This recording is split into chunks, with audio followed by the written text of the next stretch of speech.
Hello and good evening, everyone. Good evening, well, good morning, good afternoon. I don't know where you are connecting from all over the world, but you are welcome to Showcase Live with Yemisi, aka the Igniter. And we are here and we are live for today's episode. You want to give me a shout and a dance in the house? As always, I'm always excited to be here. It's another wonderful episode, and I have no doubt, sincerely, I have no doubts that you are going to enjoy this episode like never before. It is a special episode of the showcase, and you'll be asking me, Emisi, what's so special about this episode? Not only do I have one guest, but I have two. In fact, I actually have three guests live and ready for us on the showcase tonight.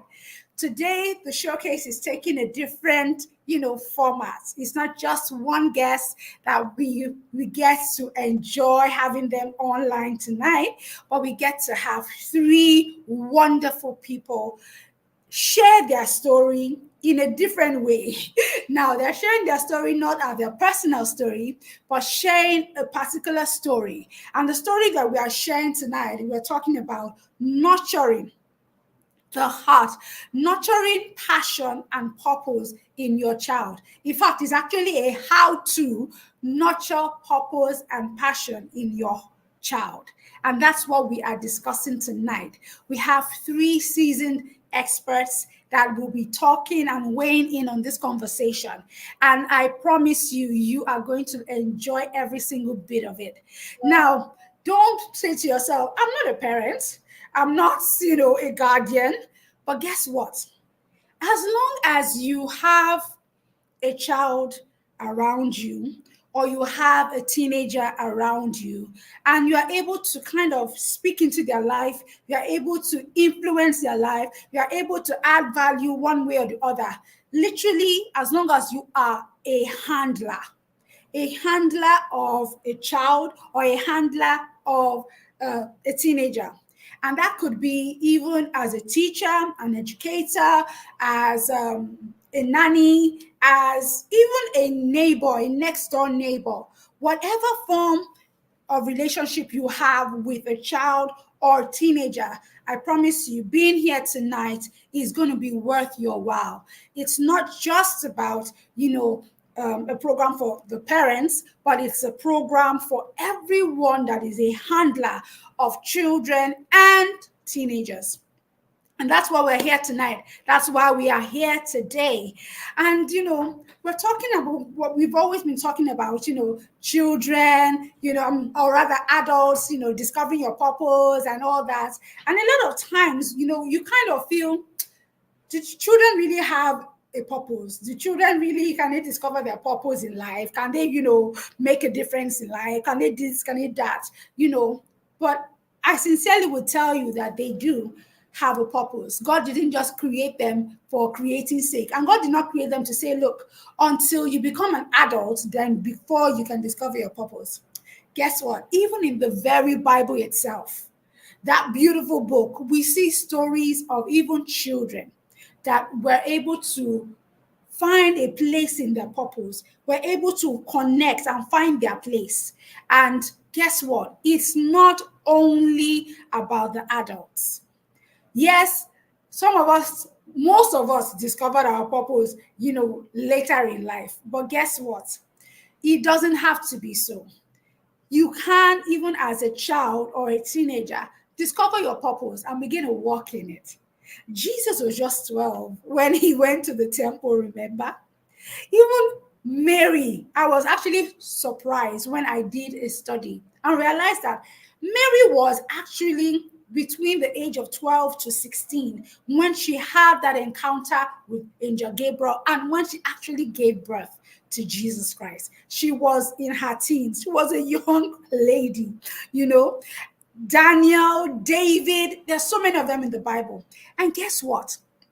It's not only in the Bible that we have, young people that are making an impact in the world around us today. We have young people that are lending their voice to great causes, that are doing great and mighty things. Young people that are, discovering and, creating inventions and solutions to world problems. So if we want to, kind of cross our hands and say, okay, until this young chap or this young girl grows up and becomes an adult, before we start talking about purpose, then we will be missing it. Why not begin the talk right now?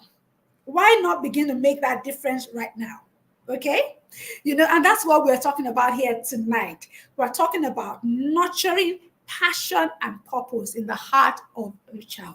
How to do it, making it practical, making it something that we can easily assess, and we say, okay, this is how we're going to do it. And that's why we are here tonight. We are here to share, discuss and, ask questions and make it real. That's why we're here. Now, for those of you that may be joining this platform for the very first time, or for those of you that would be watching the replay of this episode, I am Yemisi Lagunju, aka the Igniter, igniting you to passion and purposeful living. You may be wondering, what's the Showcase Live really about? Showcase is that platform where we, interview individuals that have discovered their life purpose, and we hear their stories. How did they discover their purpose? How did they find expression for their purpose? How did they get to where they are in life, even at that? Because personally, I believe that to live a life that is truly successful and truly fulfilling, then you have to be able to discover your purpose. You have to know what it is, and you have to begin to live it out. And that's really the whole essence of life. Being able to discover the why you were born. We all celebrate birthdays, we go for birthday parties and different things. But guess what? There's something beyond the when we were born. There's something about the why you were born. And that's why the showcase is here all about. That's the main purpose of the showcase, talking about life purpose and living it out. And that's why we are here tonight. But this month of May is a special month, a month dedicated to, celebrating children all over the world. We just celebrated May 27th was our annual International Children's Day. And guess what? I'm also a child. At least I'm somebody's child. I didn't drop from heaven like I always tell my children. We are all celebrating Children's Day. I am the child of somebody. I didn't drop from heaven, Just a joke, by the way. But I just thought, why not have something that talks about the children, something that celebrates, and we can use it to commemorate this wonderful celebration of our children all over the world. And that's why we decided to have this special episode of the showcase. So I have three wonderful guests of ours, connected. They're already at the backstage, waiting and ready to share their stories with us. Okay. And our guest speakers for tonight, I have Christie Eworo, I have Aderonke Orekoya, and I have with us Adebola Williams. I'm going to be, reeling out their intro very soon. And even as we do that, I want us to be ready and prepared for tonight. Like I said, it's not just about us connecting and talking, but it's also about being able to connect with you, being able to ask questions. If you have a question, please, by all means, put it in the comment box. I'll pick up your questions from there, and I'll throw it at our panelists. And perchance maybe they're saying something that resonates with you, you agree with it. You can also put that in the comment box, a high five, a thumbs up, whatever. Let us know that you are connecting. That's the beautiful thing about online, meetings, unlike the physical that we can always interact directly. But here we connect and and interact through our comment box. So please, looking forward to you putting something in the comment box. So even if you're already connected, I don't know, I can see a few people already connected. Please go ahead and put it in the comment box. I'm here, ready for tonight, ready to learn, ready to add value. Whatever it is that you want to put, please put something in the comment box. Let's know that you are there and ready for tonight. Like I'm always excited. I'm always excited because I'm doing what I love to do. I'm doing what I am purposed to do. Okay. All right. Yay. I can see Amayo. Thank you. Nice to have you here this evening. All right. So I'm going to go straight because we have a lot to cover this night. I'm not going to take too much of our time. So I'm going to go straight into our guest profile and introducing our guests so that you have an idea of who we are talking about tonight. Okay.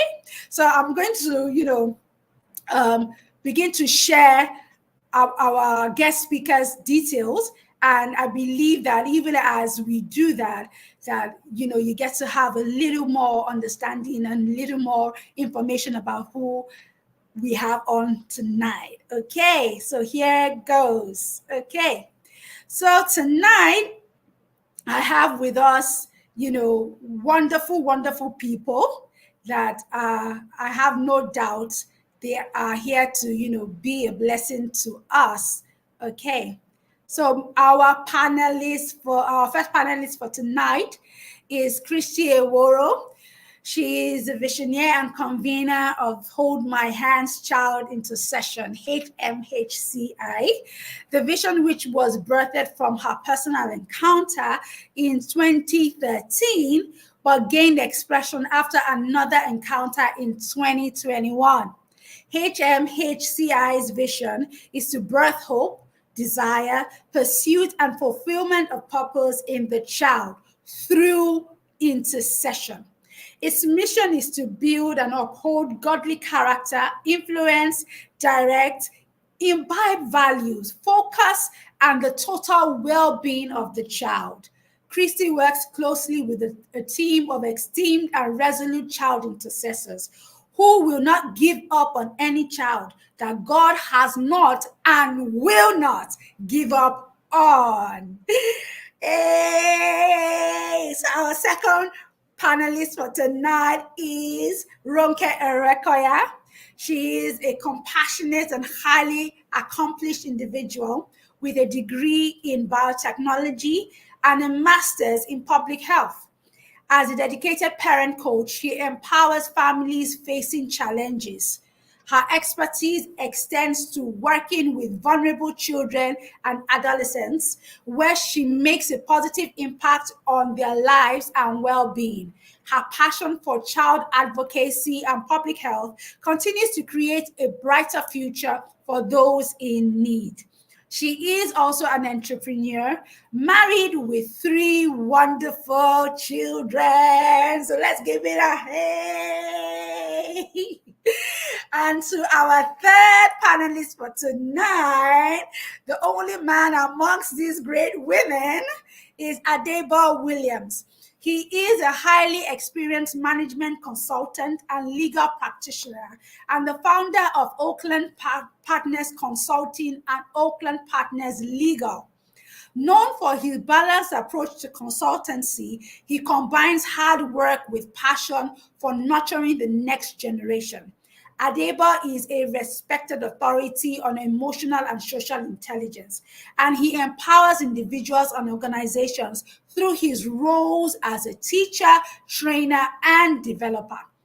A seasoned human resource developer, Adebola has established schools and implemented successful training programs, including the notable Enterprise Development Scholarship Program, EDSP.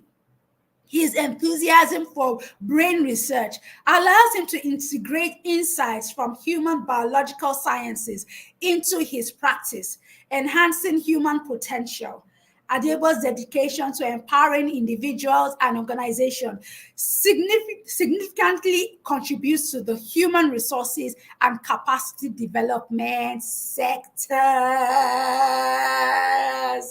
So with a resounding shout from me, I would like to begin to, add and bring to the fore our guest panelists for tonight. Glory. Glory. Good Hi, everyone. evening. It's so great to have you Hi, here Aderonke. Hi, Adebola tonight. Williams. Hi, Thank you. It's so hi, great to have Christie. you Uncle here. Diego, Yeah. hi. Thanks for having us here, Mr. Thank you, and thank you for honoring our invitation. I really appreciate it. I don't You're take you guys for welcome. granted. I'm blessed with the gifts of men. Men be both men and women. All right, so we're going to go into what we have for tonight.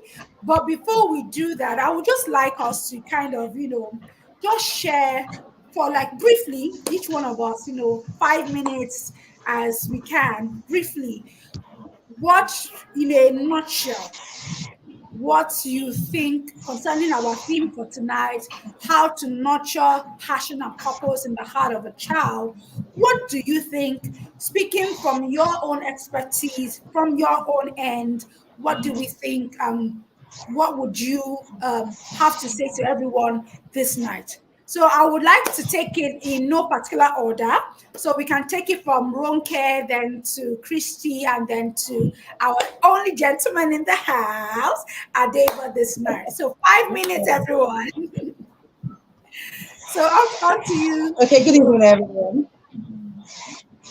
Good Okay, evening. thank you so much. Good evening, everyone. So, good Good morning, wherever evening. you're watching us from. Pleased to be here. Wow, talking about nurturing passion in our children. This is purpose or passion, whichever one.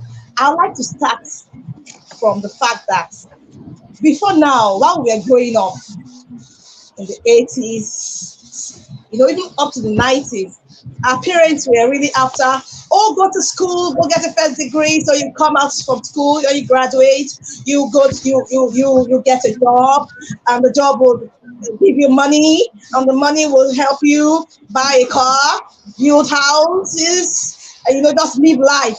But you discover that the narrative has changed, and this narrative has changed so much that you don't just live a life to just for yourself only. You're living a life to fulfill that purpose that God has, destined for you as a child or as an adult. And that purpose has to do with impacting lives. A life that doesn't impact people around him is not a life of purpose. So purpose has to do with impacting or giving back to your world that which God has ordained that you are going to fulfill in this life. So now, as we teach holistic, we teach it holistically, such that when you're talking about nurturing purpose in a child, you have to talk about how you help the child to not to train the child, to raise the child, to make sure that the child has passion that is nurturing the heart of the child. The child develops passion for a particular thing, and that passion is what will drive what that child has been called to do. Also, the nurture the head. That means that the child also will be getting equipped, getting knowledge from different angles, not only just the classroom. Then the third part is nurturing the hands, and that is having skills. Those skills are what is selling right now. You can bear with me. You can even attest to the fact that we have so many first class graduates on the street, just walking on the street with their suits, jackets, and their portfolios.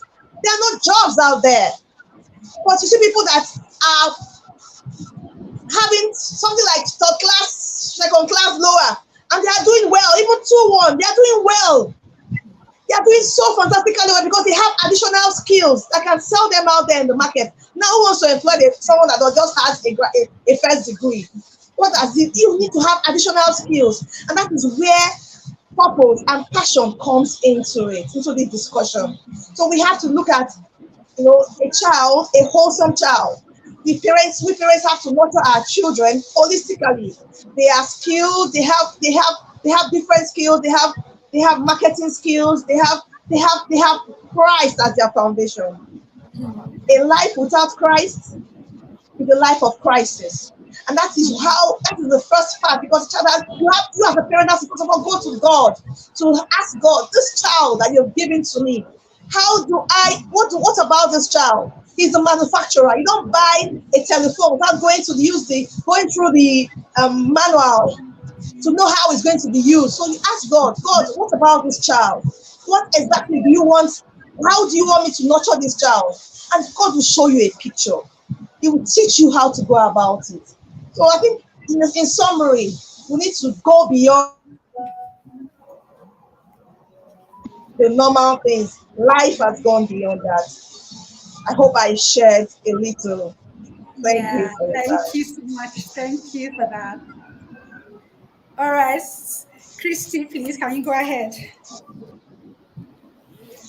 All right. Good evening, co-panelists, and good evening, everyone watching and listening. Well, what comes to Evening, ma'am. mind when we talk about purpose and nurturing? Nurturing, I want to approach it from two perspectives: from a personal perspective, as something that relates to me, and something as on the other side, on the side of what God says. What is the mind of God when it comes to nurturing our children? The thing about nurturing comes to me with an urgency to say that we need to be on top of the matter, to helping our children discover their giftings and their tendencies early, so they can start off early in life to begin to run the race they are called to run, which is purpose. When we don't get to do that early, it leaves a struggle in their lives. That's one point. The other point, from talking from an experience, is to say that nurturing purpose is beyond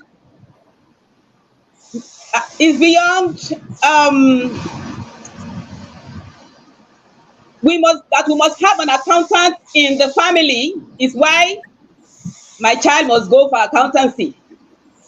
It's more than that. When you put up that front, you'll be shutting your eyes away from seeing those tendencies about your child. Look away from whatever standards that has been there in the family. Be open in your heart and watch out for what tendencies that you're likely to find in your child. That way, you can begin the race of nurturing.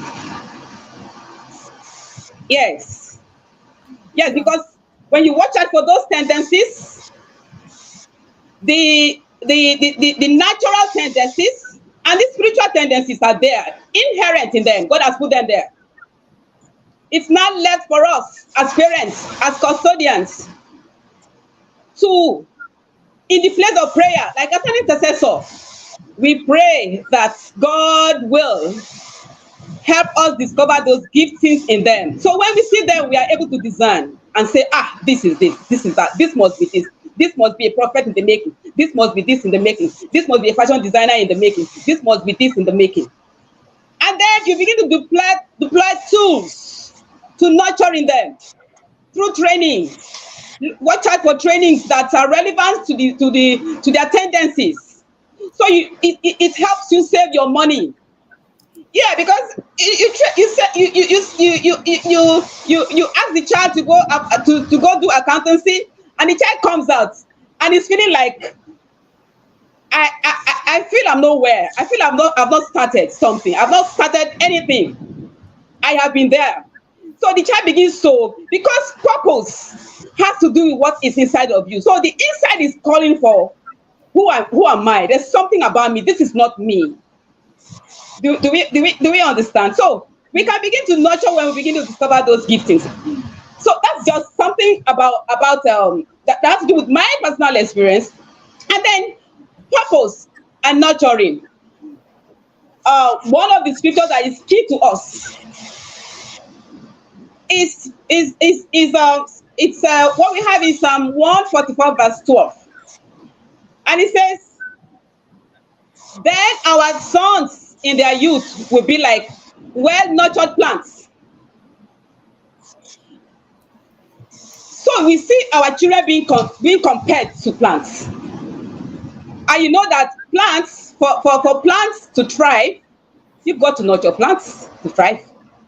So we see here that children are being referred to, our son, and I say that when the Bible says, "So that your sons will be as plants, fully grown in their youth," it calls for a more urgency for us to deploy, to begin to put in place what are we going to be using to ensure that these children grow in their youth. The time of proper growth begins from when the child is small. Yes, because when you put a seed to the ground and the shoots or whatever begins to come out, and then you leave it, you don't water, you don't tend, you don't. So the place of nurturing is work. It's work. It calls for being deliberate and being intentional about nurturing. Yes, it's you, parents. It's you, the custodian, whom God is going to be asking from. How did you do it? What did you do about what I kept in your hands? Yeah, because the Bible tells us that children are just they are the heritage of the Lord. The fruit of the womb is His reward. Children are God's heritage. God is going to be requiring from us. How did we nurture them? So by the time we have this understanding, having this understanding, comes with a sense of urgency for us to rise up and begin to be deliberate, intentional about nurturing, deploying all that we should put to place, including praying for them, because I think parents should be their children's should be as an aspect of nurturing them. They should be their children's first intercessor, praying for them, because children are first of all spiritual. The God who created them is spiritual. It's a spiritual God. So we need to deploy all of this in place. Thank you. Thank you. Wow, thank you so much for that. Thank you so much, Christie. You have said so much already, because there is a place that there was something that caught my attention about what you said. But I think I will allow Mr. Adebola to go ahead and say what he will have to say, then we'll go on from there.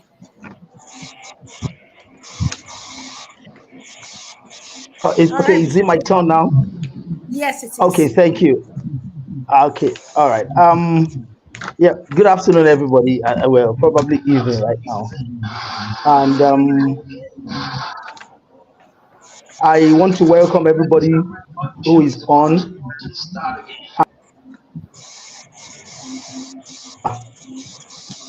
Sister MEC, for extending this invitation to me to be part of this great panel of people with all the tremendous things you guys are doing. Well, you asked that we give an impression of what we think about the subject title. Simple. The subject title says nurturing passion and cultivating purpose in children. What I think about it is simple.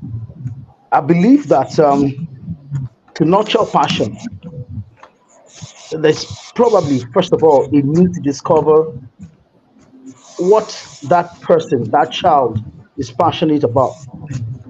Now, helping them to cultivate it and nurture it is another thing entirely. The first thing is helping the child to discover what he or she is passionate about. And there are a couple of pointers, parameters. I think the very first basis is what Sister Christie said.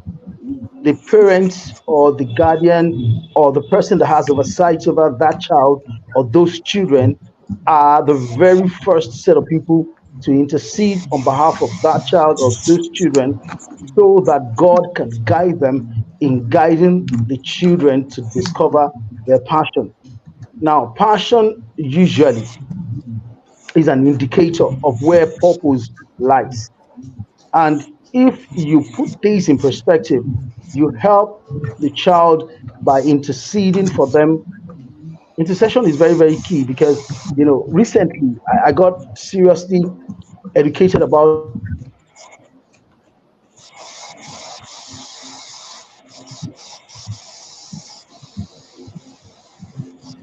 Okay, I think his network is when there was a conference in my church.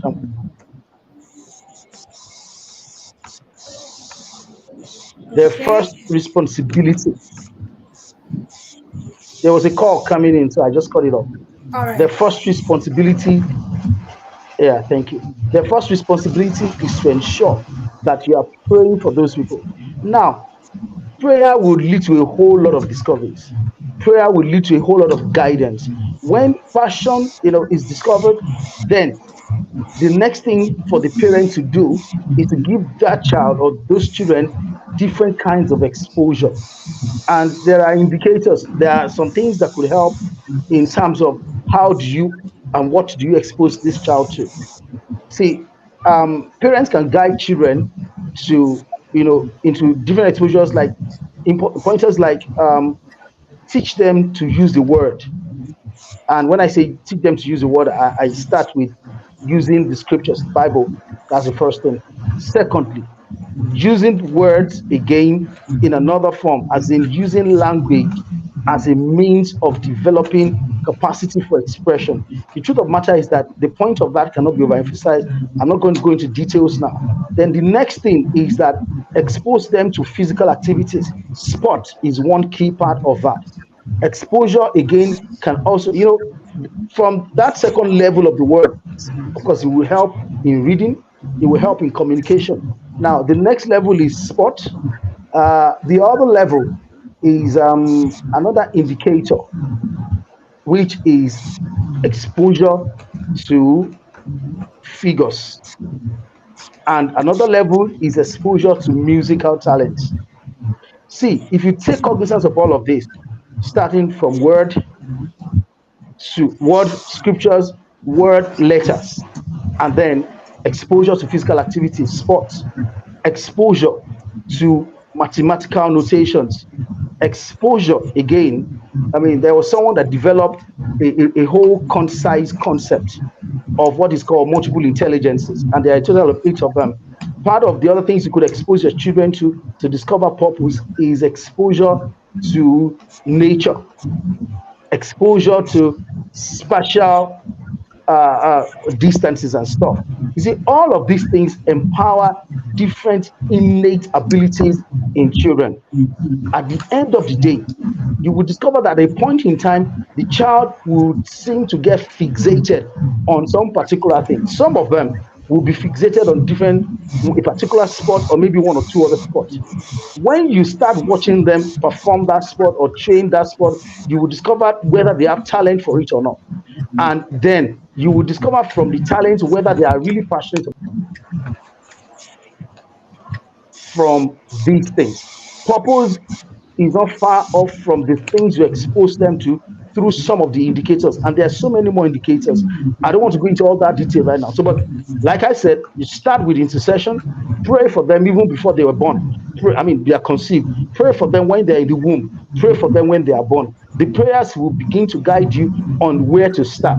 When they are here, start with all the indicators from the word of God, word in letters, then word in language and communication. Word, apart from that, then you go to rhythm, which is music. From rhythm, you go to figures. From figures, you go to physical things. That is sport. And on and on and on and on like that. We could come up with about between 8 to 9 to 10 indicators, but you should develop what is called something like a map or something like a timetable, that would help you to give these children exposure to these things one after the other. And in time, if you watch them, this will not take you more than 3 or 4 years of really hard work before you begin to discover what they have passion for, what they have talent for, and what they get fixated upon. Purpose is not far off from there. The truth of the matter is that I have been involved in this kind of process with a number of parents, and some of the children today, even from around age 11, 12, 13, have discovered some important part of their purpose in life, and they are already doing it. I have a story of one particular one in the UK right now who is 11 years and is already doing incredible things. We started the process with that boy from the womb. And today, it's all the incredible things that this boy has done is amazing. It's amazing. We'll talk more about this as we go on. This is just my intros. Thank you very much, Sister MC, and the rest of the Thank you panel. so much. Thank you. Thank you so much to everyone. In fact, you have all said so many great things. Just like the person that the case study that Adebola was talking about, he shared with me this story, and it's really amazing and actually very fascinating. But let's go on into what we have even for tonight. Going on, I just have a few questions I would like to ask us, and any one of you can just pick up the question, no particular order, like I said before. So, like, a question I would like to ask is, as parents or handlers, now I don't want it to seem as if this is just a parenting thing, because it's not just about the parents. You have the parents that are speaking into the life of the child. You have educators. You have various people that are various handlers of the child. And so it's important that we have an idea of what, how do we play our role in making a difference in the lives of these children. Okay, so one question I would like to ask is, what are some signs that one can see that you can use to discover or to recognize the passion of a child? How do you recognize seemingly passion in a child? Anyone, please.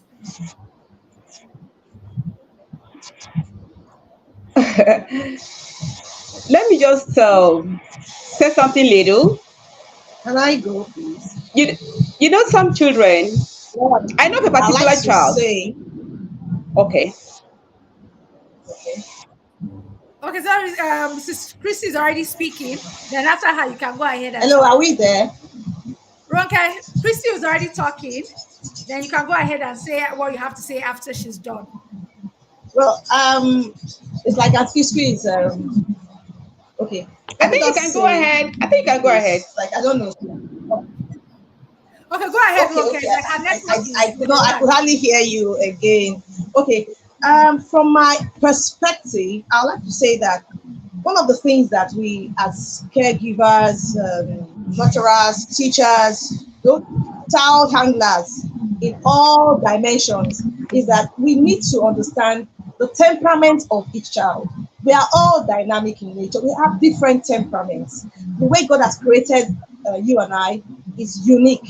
So we have to understand that there are different temperaments, and these temperaments, they have different ranges. We have choleric. We have those that are sanguine.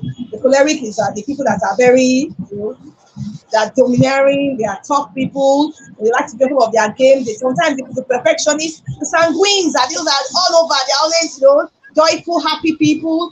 You will see them. Sometimes they could even be phlegmatic. The quiet people. They're just quiet. They're on their own.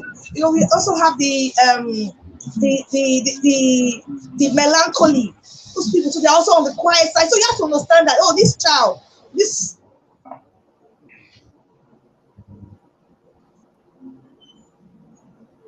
Sorry about that. Network issues. It's amazing. And she's been connected all through. Let's just give her a second and see whether she's able to. Oh, we've lost her connection there. Okay, Sister Christie, could you just go ahead? When she's back, Yes, how do you know when it's a passion, when it's a gift, is what you asked. in a child. Yeah, how do you recognize the passion that the child has a passion or something? How do you recognize that as a handler?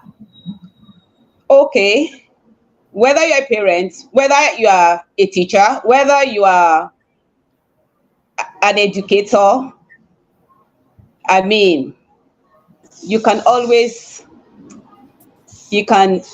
identify those tendencies, those gifts. I mean, if you are if you have a group of children around you and you have this particular person who is always with his or her pen drawing and coloring, there are some that I mean, even if you give them homework that has to do with coloring and all of that, it's not something they want to do. But there are these ones that whether there's assignments or not, you see them drawing cartoons, you see them drawing, and then sometimes you're like, how did you come about this? It looks so detailed. It looks so. Tendencies are that. Yeah, tendencies are that. You actually see a graphic artist because this is something. This is so. This is. I actually picked up this from about my younger brother. When we were growing up, we were always having lots of pieces of papers that offended us in the room. He would draw Spider-Man. He would draw. It's today that I respect those tendencies. And I'm like, thank God I did not hinder him in any way. I wasn't any, but it just offended me because we're always having papers pasted everywhere in the room of things he has drawn. Today, if we're looking for a graphic, somebody who can sketch stuff out for you, there's no other person in the family we need to go to for him. That was a tendency. And my dad did something to him. Maybe, I don't know whether that was intentional. I think afterwards, he gravitated towards going for a computer program. After that, he did something with an international IT company. Today, he's one of the best website designers. Design stuff for schools, pictures for schools. If I send him stuff and I'm telling him to help me come up with something about a design, before I know what's happening, he's come up with it, except he doesn't have the time. All I need is just to give him my guides. He asks me what do I want, and then I leave the rest to him. So it takes me back to when we were young together. Those tendencies. And then if I have to tell you about tendencies about something around, now if you see a child who likes to read, he likes to read stories, he does not want you to, that child does not, is not, he does not, the child is not, is most of the time not happy or not, he's not moved or not, is not moved about things like giving him or her figures. Now, it's not to say that child is going to fail in the figure courses, but that is not his core. You can't force that child to be to make that as his core or her core. You can only help that child not to fail those courses. So, but the child gravitates towards reading and telling stories.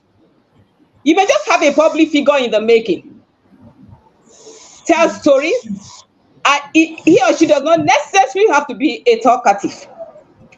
And this is like something close to me. Growing up, I used to be a very gentle person, but I was sure of something that I will always do in my house then.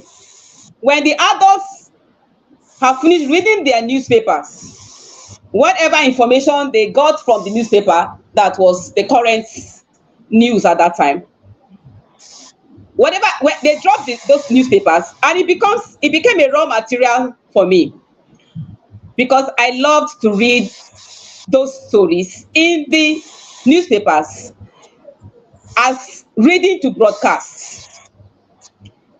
I mimicked some famous broadcasters at that time, and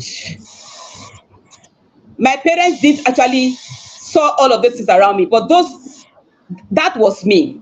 Those were my tendencies.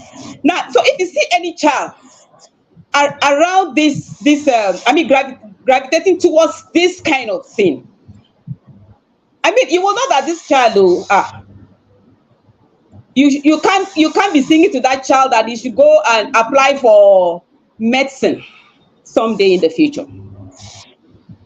It does not look near it that this child is in the sciences, or is going to be a scientist or something, or is going to be in the medical line or something. Yeah. Now, if you meet people who just write, children who just write, they're writing. It is not figure they are writing, but they're letters they're writing. And some just like to write, they write stories. Those are tendencies that are actually clear. They're clear to tell you that this is just a writer in the making. Okay, I think I'll stop here. Thank you. Yeah. All right. Thank you so much, Sister Christie, for that.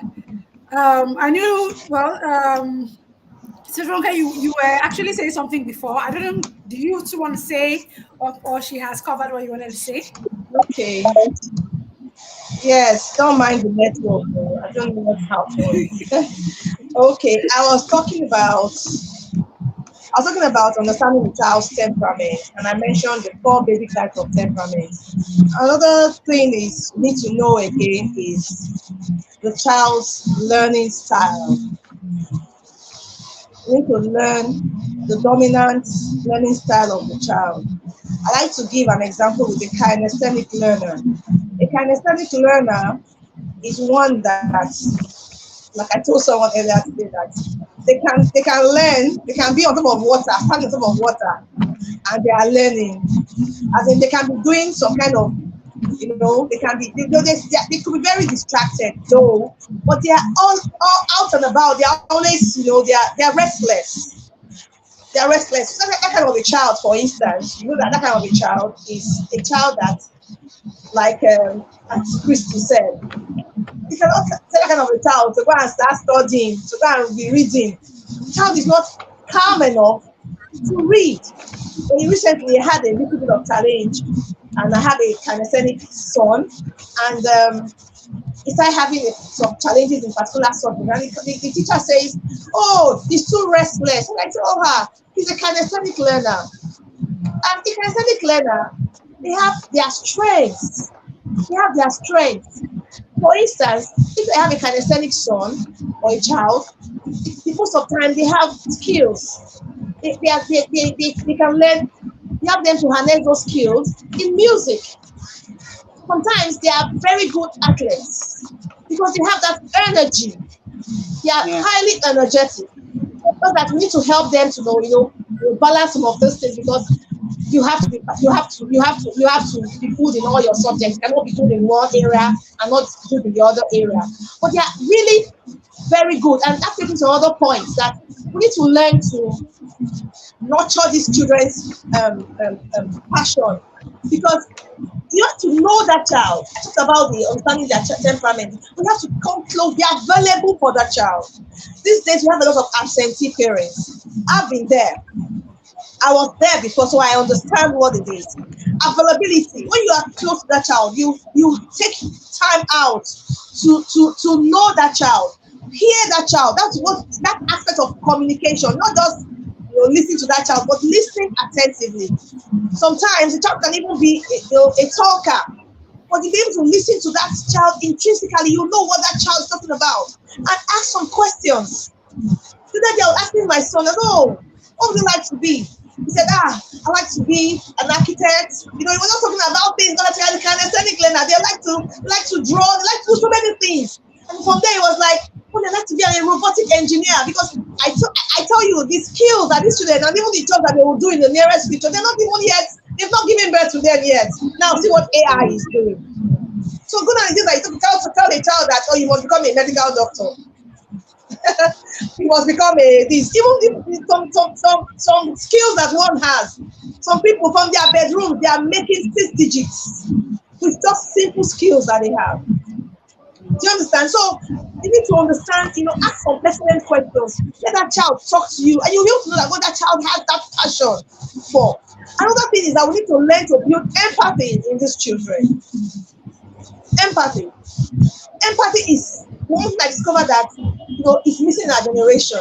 So we need to help them intentionally develop empathy, and that is what helps them to see problems and want to solve it. And when they can solve that problem, money flows in the value of solving that problem. But first of all, they will learn to solve problems, and in that process, they learn to take responsibility. Who wants to give a job to someone that is lazy, that doesn't want to add value wherever you go to?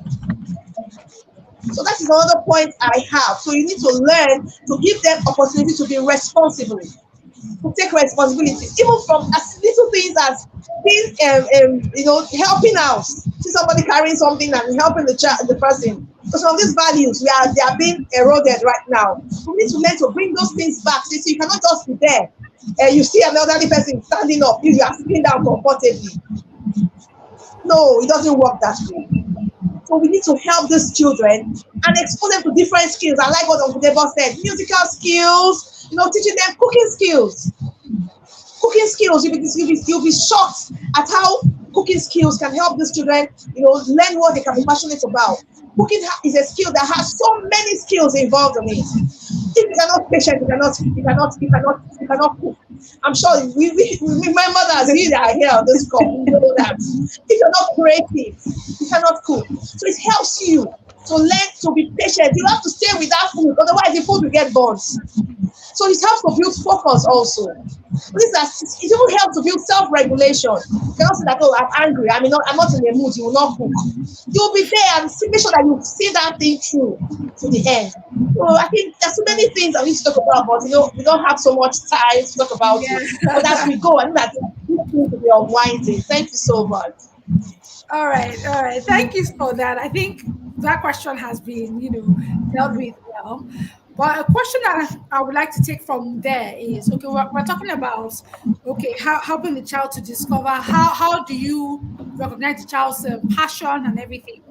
Now, know one thing about children. Children at times have fleeting interests in that today I love this, tomorrow I don't like it. So what do we do?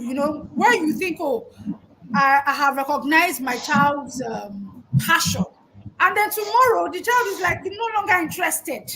What do we do? How do we now begin to differentiate between it's just something that the child is doing versus something that is truly a passion? So, Dave, I don't know if you want to weigh in on that. I would like to hear from you.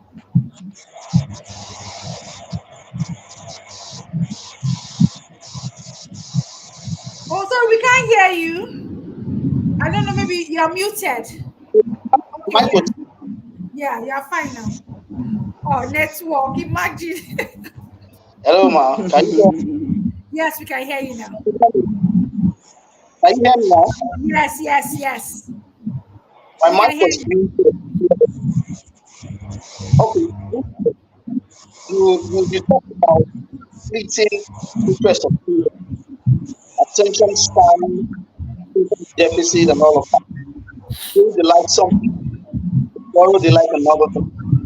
Let me tell you this: children themselves are incredibly multi, especially when they're young, and it's very important for kids to develop serious organizational power.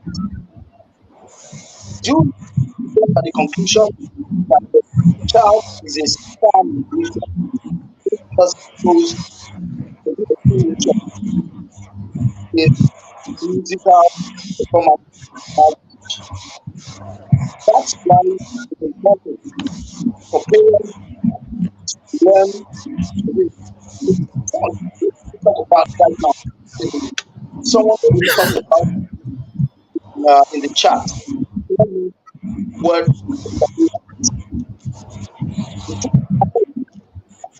every parent. Sorry, Debo, you are breaking up somehow. We're not really hearing you. It's breaking up. Network. Oh dear. It's the network. Oh dear. It's the network. I All think right. it's Let's see. okay. I think you're better now. I think you're better. Okay. Maybe. What?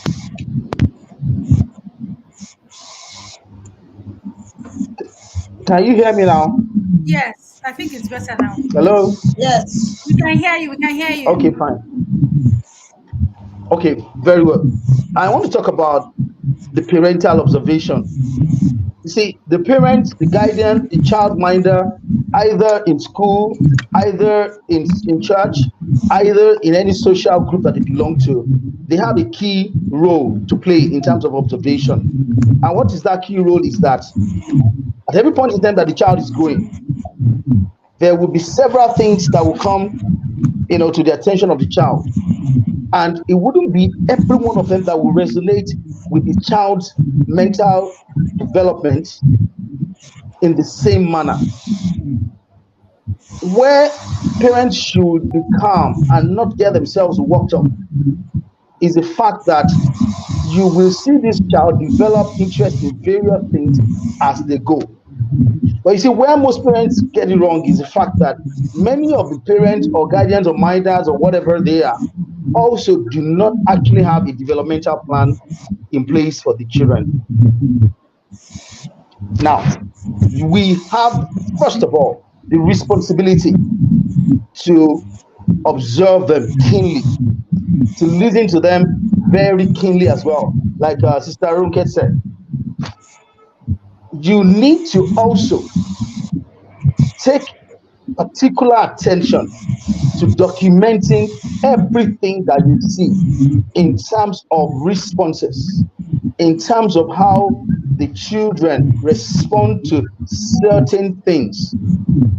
There is a need for you to have a total map of a developmental agenda that covers all the aspects of from word to music to physical activities to social interactions to language development to spatial exposures to exposure to nature and all of these things all together, including even figures, including language developments in various languages, all of these things. You must take keen observation of what your child is getting exposed to part time in their lives and in their development. If you don't get that right, there is a tendency for you to miss it and say, oh, this child is just all over the place. Today he likes this, tomorrow doesn't like it anymore. No. Even the child has no clue about his best talent. It is from your observation that you would know which of these things that he has been exposed to is going to develop a passion for. And let me tell you this, passion may be fleeting. Today, even as adults, we're passionate about something or someone today, and tomorrow, maybe something just flips our interest and we're no longer passionate about it. There was a period, in the last, for me, even as an adult, with all my years of experience in working with children and all of that, maybe like 4 years ago, thereabout, I started watching films. All my life, I had been a book person. And then sometimes 5 years ago, I started watching films more cleanly and more closely. My phones became veritable means of collecting all kinds of films. Once I collect them, I put them on my computer. I had a bit of time on my hands, and films became my pastime. But let me tell you the truth. Right now, I have loads and loads of phone films on my phone, and to even carry my phone and spend 2 or 3 hours watching any film right now, it's really, really tough. Just like people can develop passion for something at the point in time and lose interest in it a few years down the line, it's the same with children. But you see, let me tell you this. Some passions will be deeper and keener than others. You will know by virtue of how well and how keenly you observe these children and how well you document things.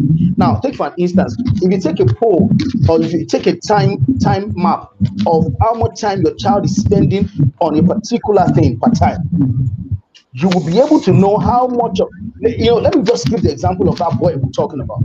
We actually exposed him to a couple of things, including sports and. But let me tell you, the day that boy discovered computing at age 6, he faced computing squarely. It happens to be the period of that COVID period. Before we knew what happened, before our very eyes, this boy started computing on an average time space of virtually 10, 11 hours on a daily basis. Before we know what's happening, this guy developed a smart process of using up everybody's data. And no matter how well the parents, try, they cannot catch him.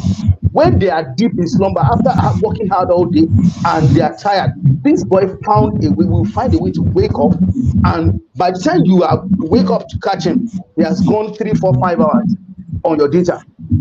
Another interesting thing the boy started doing, he started developing social connection by which he can get data even outside of his parents. I was that to reach me and get me to send him data, whether I like it or not. Don't forget the fact that we exposed him, myself and his dad, we exposed him to sport and to music. Before long, he lost interest in it. See, this boy don't like physical activities much. He is sedentary.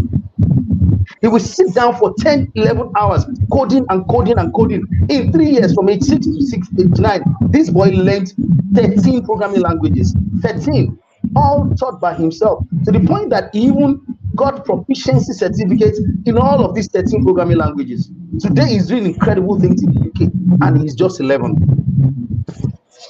Passion may be fleeting, but when they discover something deeper than passion in any of the things they are exposed to, they will get fixated. Our job is to observe how much of time and attention they are paying to a particular things out of the many things we're exposing them to. Our duty is to have a developmental agenda where we are constantly exposing them to different things as soon as they are capable of doing it. Take for an instance, if you want to do sports, sport comes in different ways. There are some sports that you use stick and bat. There are some sports that you use your body. There are some sports that we use bat or whatever. Now, take for an instance, golf as a sport.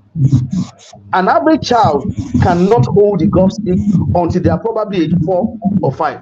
But let me tell you the truth. For football, your child can start kicking the ball around even from age 1. I mean, I have a younger brother whose child started doing that from age 1. The boy is 7 now, and he's still kicking balls around. In fact, that boy at age 7 is an avid Arsenal fan. I call him, on Children's Day, and we held a long conversation about the season that Arsenal just had. At 7, I knew that from age 1, he loves kicking things around the house. And from age 1, now he's 7. This boy is still crazily passionate about football. Now, how did a small boy sustain passion for football from age 1 to 7? I said I had a whole conversation with him. He was describing, there was a statement he made that really shocked me. He said, Arsenal, at some time, we were doing number 1, number 2, number 2, number 1, number 1, number 2. And I like, I mean, where did we just arrive at? At age 7, he was watching the Premier League table, watching it closely. So the truth of the matter is that some child will behave, I mean, every child will not behave the same way.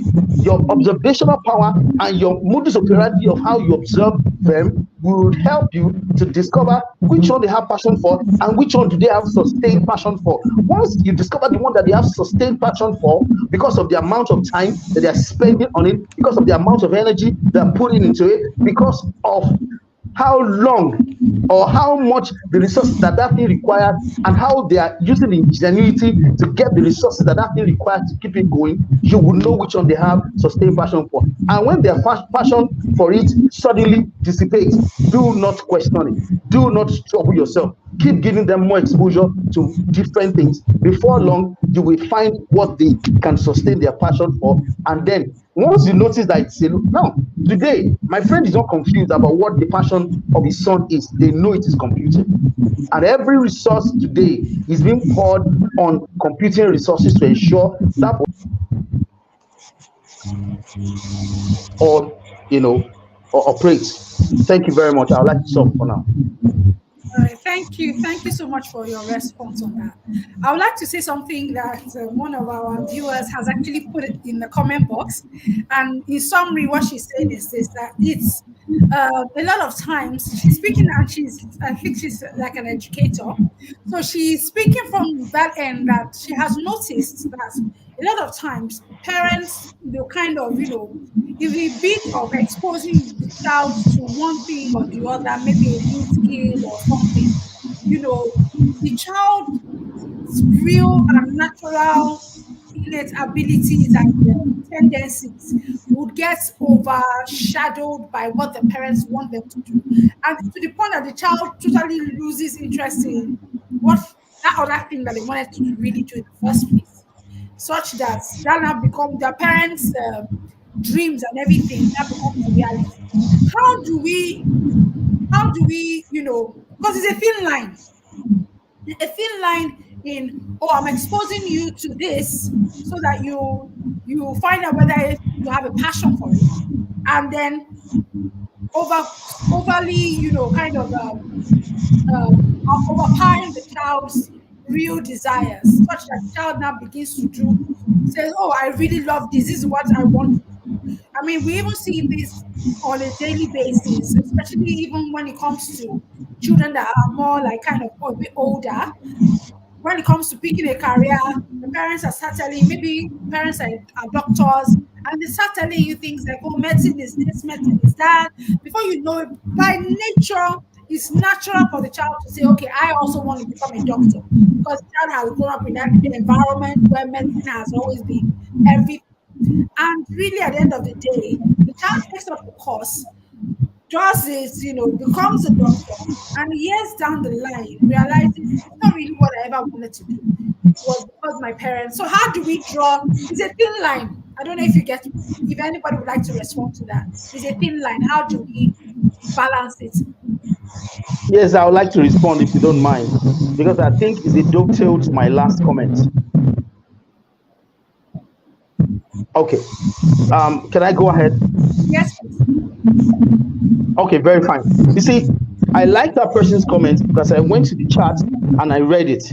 You see, what that person is saying, in the bid to expose our children to different things, there is a way the parents have preferences for certain things, and before long, they subtly start imposing what they like on the child without taking time to understand really what the child's interest would actually grab by himself or herself. This is where we're going to be careful. And I said the other time that, see, the primary subject is the child himself. We parents, minders, guidance, or whoever we are, teachers, are not the focus. Every child's proclivity, every child's areas of interest is innate. Let me tell you, this, we have not emphasized this enough in this conversation. And what is it? Purpose is developed from the innate genetic code. God actually codes our purpose in life into our genetic code. I would, it could be a little bit of a stretch, what I'm saying. But the truth is that I have done a lot of research into biological science, from the building blocks of life, things like challenge, things like what talent becomes after we discover them. What? Sorry, are you not hearing me? Okay, yeah. Go ahead. Okay, let me just. Okay, for a while, I noticed. Sorry, I will round this up now in about a minute or so. Now, what I'm saying is this: we have not emphasized the issue of the God aspect of it.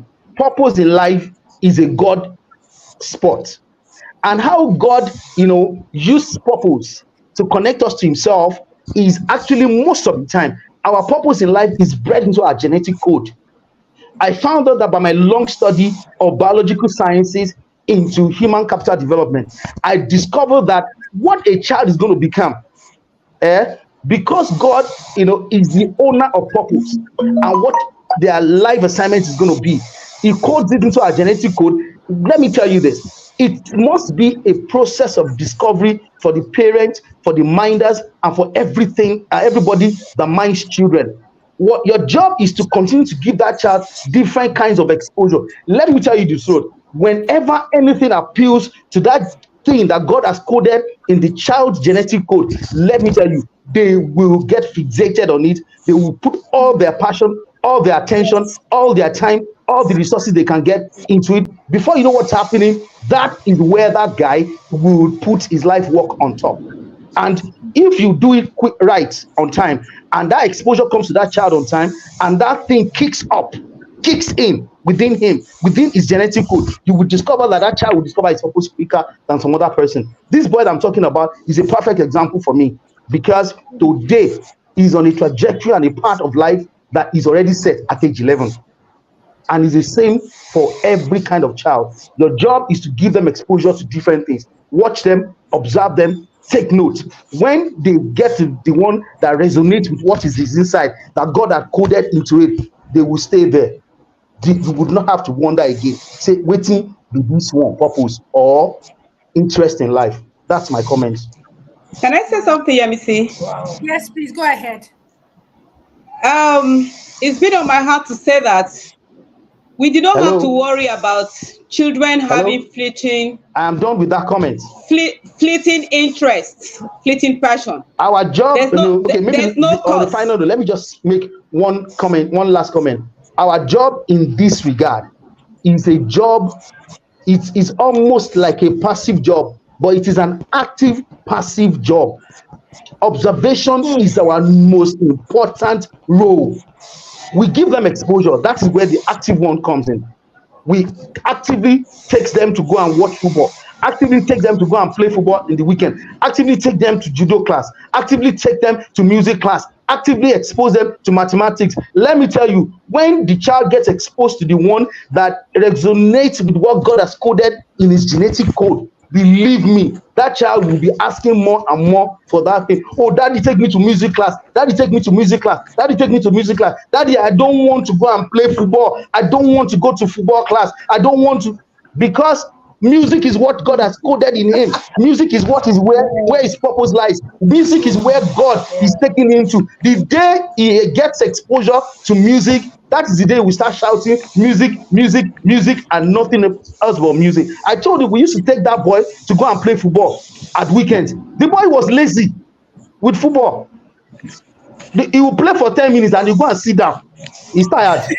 But the day the father showed him computer, that day there was a revolution.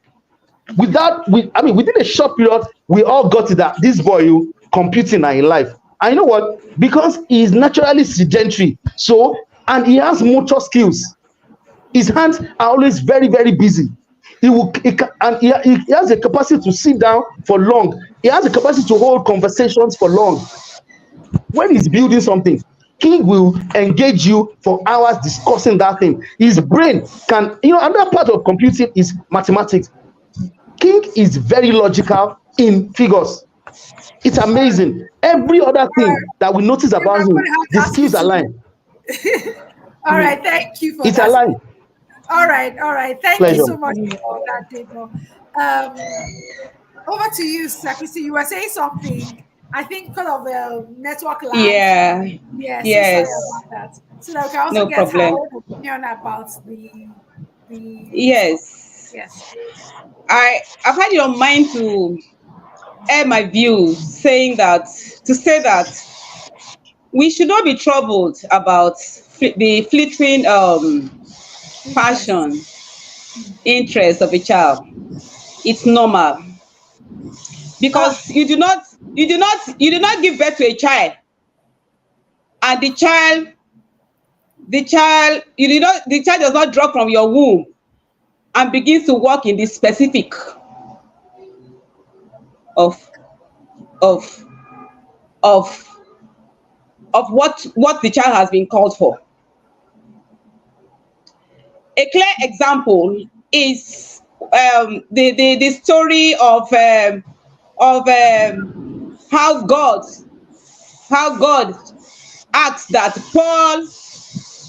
Barnabas and Saul be separated for him.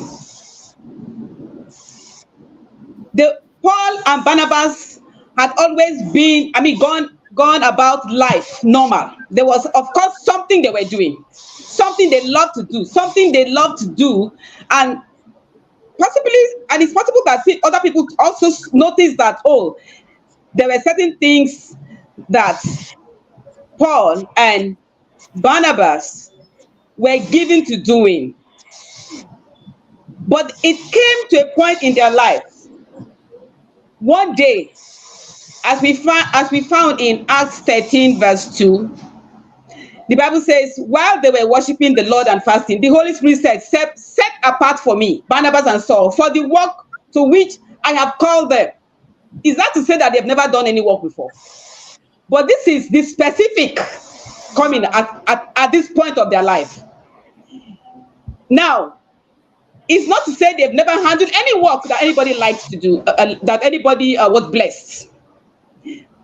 They must have impacted lives, but they hadn't known their specific. This was the time of their life when God opened their eyes to discovering the specific of their lives. The same thing happens. We all grew up, we all, walk through the path of church. Today I love music. Tomorrow I leave music, I go to drama. Tomorrow I leave drama, I'm at the children's department. Today, you see, all of these experiences are all important to get to your specifics. So allow them, it's a part of growth, it's part of nurturing. All the process of nurturing.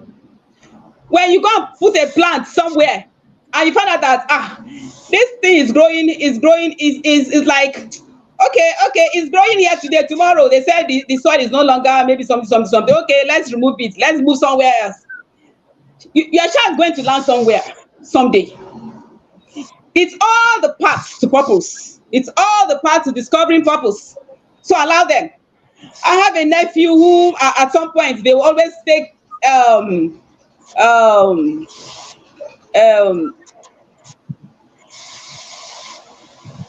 niece. They will always take him for football. And nobody will rest in the house that they have match, they have this, they have one competition and all of that. And the parents put in so much. Of course, you get the boots, you get all of those whatever they use for professional sports. And I got to hear one day that he says he has left football, that it is handball that he does now. And I'm like, at first I felt like, what's all this distraction for? But today I understand better. Let's leave them. When he was around the footballing, it's an experience that tomorrow, when he gets to his place of the specific assignment, when it comes very clear of the category of people he has to impact in this life, all of these experiences will count. Wow. Yeah. Right. Yes. Thank you so much for that. Thank you so much for that, Sis Christie. Okay, so Uh, I love I, the way you said I something have something about to add. Paul and Barnabas. Okay, one Yes, second, please. I like what you said about Paul and Barnabas. They had been working, but God yeah. now says it's time for them Separate to get separate from me, Paul and Barnabas for this for work. the So that means special work. For the exactly, special work which I have called them. yeah. If they were never working, maybe they would not have gotten to the specific. Wow, wow. Thank you for that. All right, okay, you can go ahead. You want to say something? Yes. Oh, thank you so much, Auntie Christie, for that point you just made. You have to Yeah, say whatever your hands finds to do. So you have to, God has to find you working on something very important. yeah, Okay. yeah, Another thing I need to emphasize here is that we parents or caregivers or guardians should be careful not to impose our self will or what we did not become on our children.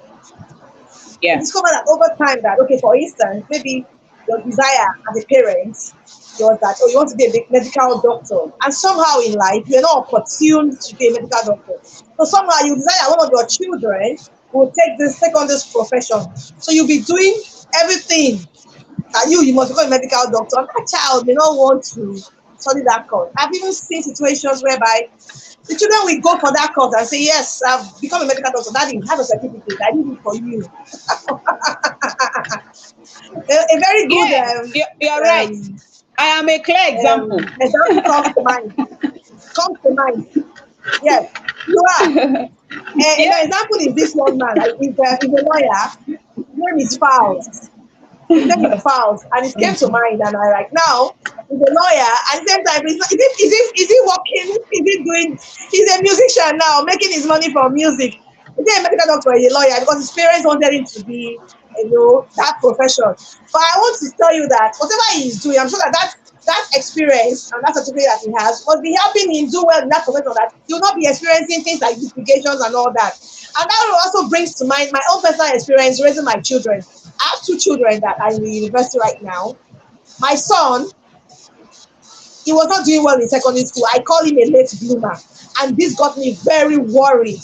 It got me very worried. And in SS1, after their GSS3, the school required that he should be put in a commercial or a art class. I told them, oh, this child, I know him. He cannot do well. He will not do well in that class. He's not a good reader. He will not. I told his father, I said, come write an undertaking. I told his dad, go to the school, please, and write an undertaking. He wrote down 3 times, so I'm telling you now, it was not a funny thing at all. But you know where he is now? Some that did not even know left from right. Now he's studying physiotherapy in the university. At the point where he got it right, I discovered that right now he's teaching people physics. Some that did not know Moremi before. Are you seeing that? Are you seeing the two different? Are you seeing that?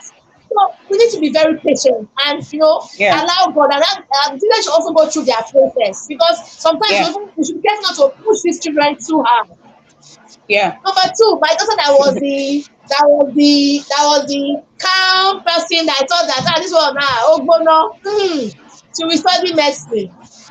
It will be the person that will study medicine or do a biological science, course in the family. This girl came in her SS2 and told me, Mommy, have you seen my biology? My drawings are very bad. I cannot even imagine me doing biology. I will just stick with my engineering. I was like, oh. I was surprised, but somehow, in the school, got exposed to, she's a mathematician. She will even tell you that, my 1 mark, 99%. She will tell the teacher, please give me this my 1 mark. I want to get my 100%. And she's very good at physics. Somehow, she ended up, she's doing an engineering course right now. So sometimes it takes a lot. You need to be able to see beyond our own selfish interests. It is very, very, very important, because we will not impose what we want on our children. Then again, nowadays, this time we are now, I discovered that first degree does not hold anything. This is a warning to parents that they start preparing their mind. Because the first degree, sometimes some children don't even know what they want after their first degree. Second degree will now give them that. It's like a platform. After all, everybody has a first degree now. Yeah, It's like water. yeah, It's very common now. doesn't really make any difference. But the where we should be looking at now is helping the children, go to that first degree. In that process, we should groom them and help them to start thinking of, okay, what is their passion? What they really want to be in life? How we help them and guide them to the second degree so they can now professionalize. They can now, they can now go for that thing that God has put inside of them, which is image, and they want to do that thing so they can be fulfilled. Because beyond having money in your pocket, fulfillment is the ultimate. Thank you. Those are my few points. Yeah.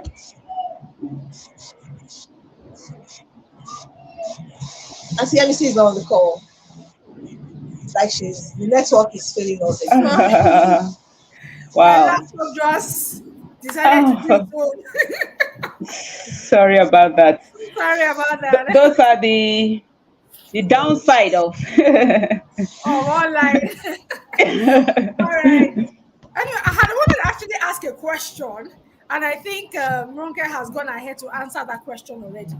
Because the question I wanted to ask was, what advice would you give parents about children that they don't show any interest in anything? There'll be some children that just don't have any interest. They're just there, especially a child that is phlegmatic. Phlegmatic children or phlegmatic people they're never passionate about anything. They're just there. easy going. Life is just going.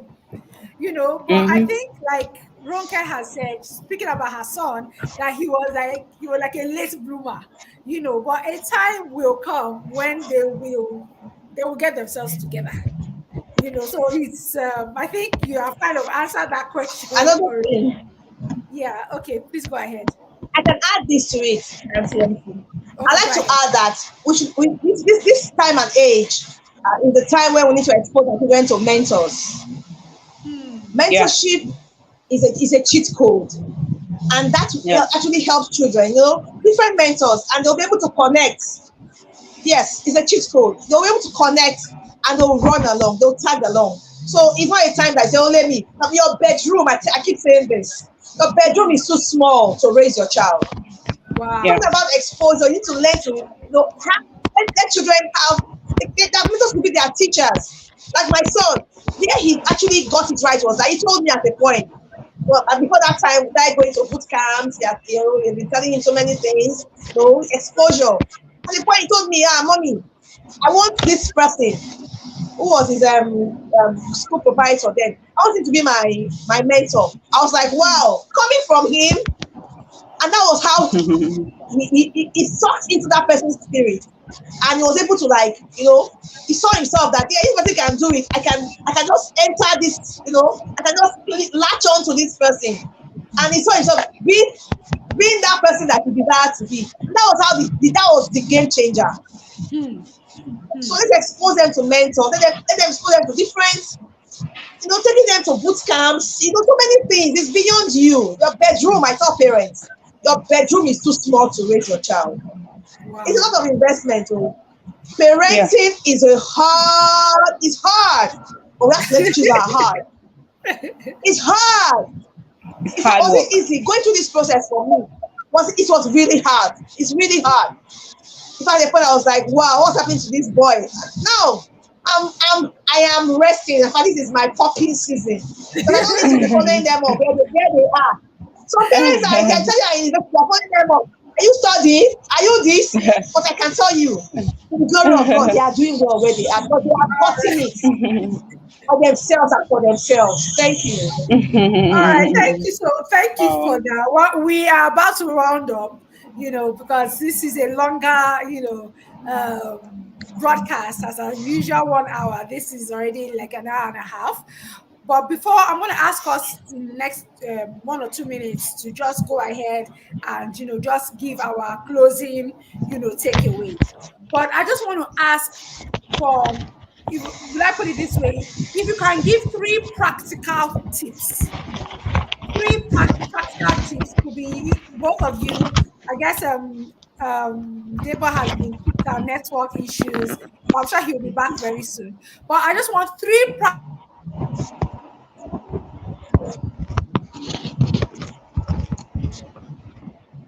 our children. 3 practical tips. So I don't know who wants to go first. Just 3 practical tips. Okay, I think there was a break somewhere. There was an interruption. I didn't get 3 practical tips on what? On how to nurture passion and purpose in the heart of your child. Just 3 practical tips. Like just something that we can take away as parents, take away as handlers. Okay. Okay. Can I go? Yes, please go ahead. 3 practical tips. Number 1 is to so you don't instead of worrying and getting agitated about what is this child going to be, is to first of all take it to the Lord in prayer. You can pray for your child. That is one way you can nurture.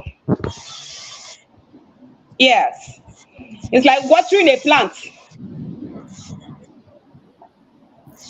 For it to grow and begin to bear fruit, it takes watering. So you can water, you can nurture to bring about purpose, discovery of purpose, and the fulfillment of purpose in your child. Beginning with prayers.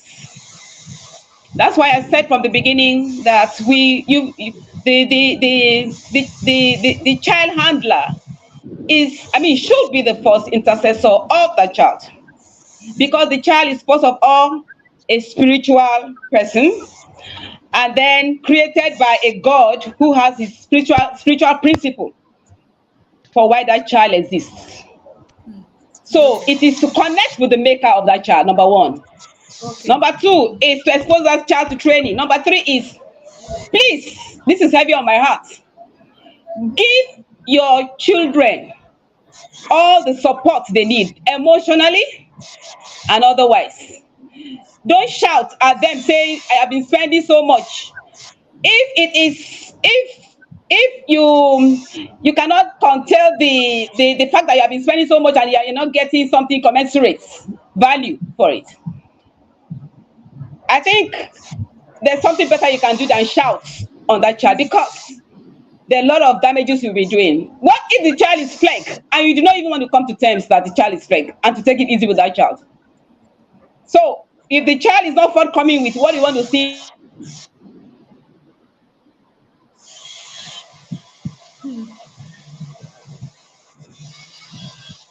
Oh, I think she's frozen. Network issues this evening. All right. I think Sister is frozen. She's frozen. Okay, Ronke, do you want to say anything, or Debo? Okay, go on to another person. You have probably logged in. Sorry?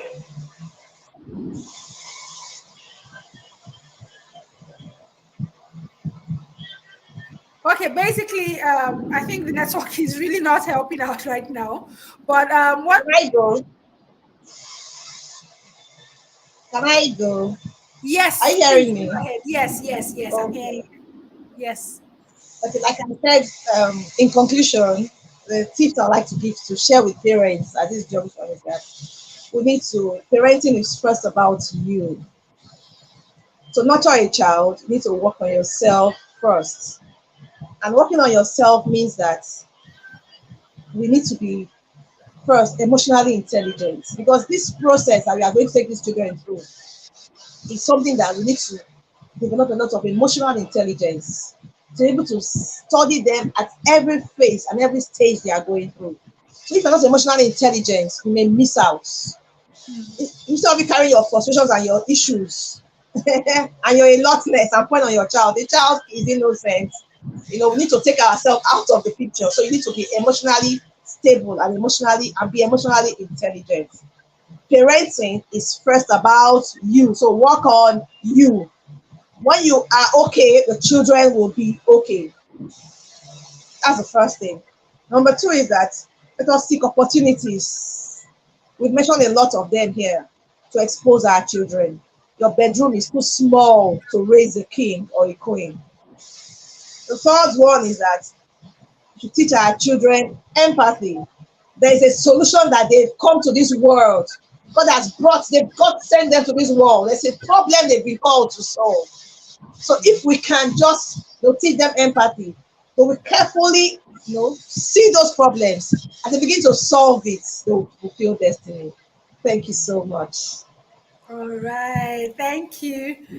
All right, David, would you like to say anything as we round off? Please go Yes, ahead. ma'am. Three quick. Yes. Yes, All right. please. Well, just three things. Number one,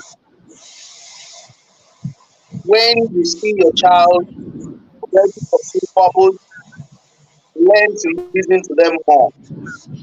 That's one. Listen to them more and hold very deep and very empathic.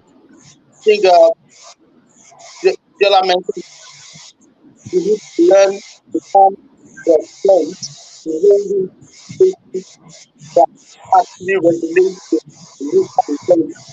Do not be going to lose every sense of knowing and doing all with them.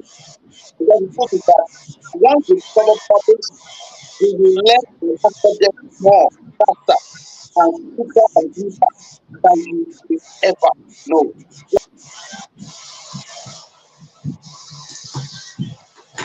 So every subject in life that is outcomes, let's start up in this time, this present time, yeah, there is no way to parents know much about that subject as this guy. Because with technology, things are changing very well. It doesn't really affect every other thing of subject in the world. So your conversation needs to be more deeper, much more accommodating, much more internalizing than you have ever been with him. Keeping more the person.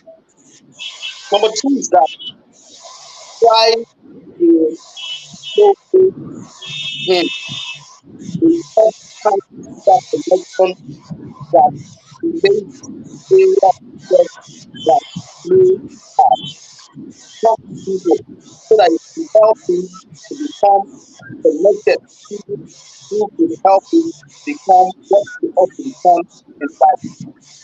And I found out after everything, after going through the process of all of that, that he wants to be a lawyer.